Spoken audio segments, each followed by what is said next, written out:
Aí quando chegou lá na pizzaria, começou, primeiro eu xinguei, falando um monte de coisa.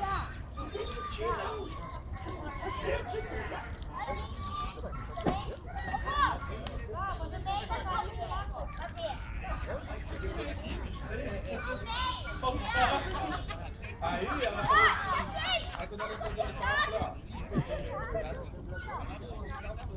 eu só fico mais tempo do que você. foi realmente. Não.